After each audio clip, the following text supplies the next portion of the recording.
ఆంధ్రప్రదేశ్పై concentrate చేశారు కాంగ్రెస్ ఉపాధ్యక్షుడు రాహుల్ గాంధీ. రాష్ట్రంలో పార్టీని బలోపేతం చేయడంపై దృష్టి సారించారు. రాష్ట్ర విభజన తర్వాత ఏపీలో పూర్తిగా ఢీలా పడ్డ పార్టీకి బూస్ట్ ఇచ్చేందుకు ట్రై చేస్తున్నారు. ఇందులో భాగంగా పాదయాత్ర పేరుతో అనంతపురం జిల్లాలో పర్యటించనున్నారు. ఆత్మహత్య చేసుకున్న రైతుల కుటుంబాలను పరామర్శించనున్నారు యువనేత టూర్ షెడ్యూల్ ఖరారు కావడంతో ఏర్పాట్లలో బిజీగా ఉన్నారు పీసీసీ లీడర్స్. రాష్ట్ర విభజన తర్వాత కాంగ్రెస్ వైస్ ప్రెసిడెంట్ రాహుల్ గాంధీ తొలిసారి ఏపీలో పర్యటించనున్నారు. విభజన తర్వాత జరిగిన పరిణామాలతో రాష్ట్రంలో పూర్తిగా తుడిచిపెట్టుకుపోయిన పార్టీని బతికించే ప్రయత్నం చేస్తున్నారు. దేశవ్యాప్తంగా రైతు సమస్యలపై పాదయాత్ర చేస్తున్న రాహుల్ గాంధీ తాజాగా ఏపీలో పర్యటించనున్నారు.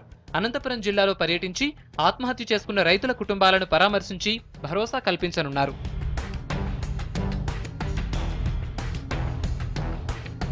రాహుల్ గాంధీ ఈ నెల 24న ఏపీకి రానున్నారు.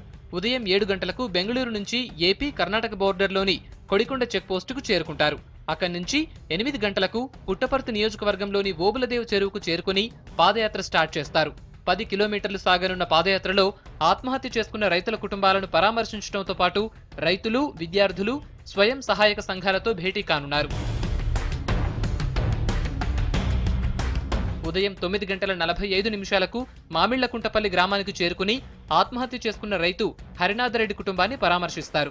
అక్కడి నుంచి కొండకమర్ల దగ్గర పాదయాత్ర ముగించుకుని పుట్టపర్తికి చేరుకుంటారు. పుట్టపర్తిలో రాహుల్ గాంధీ రాష్ట్ర కాంగ్రెస్ నేతలతో సమావేశమవుతారు.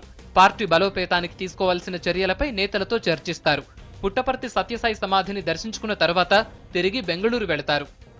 మరోవైపు రాహుల్ టూర్కు కాంగ్రెస్ నేతలు భారీ ఏర్పాట్లు చేస్తున్నారు. రాష్ట్రంలో వలసలతో సతమతమవుతున్న కాంగ్రెస్ నేతలు రాహుల్ టూర్పై భారీ ఆశలు పెట్టుకున్నారు.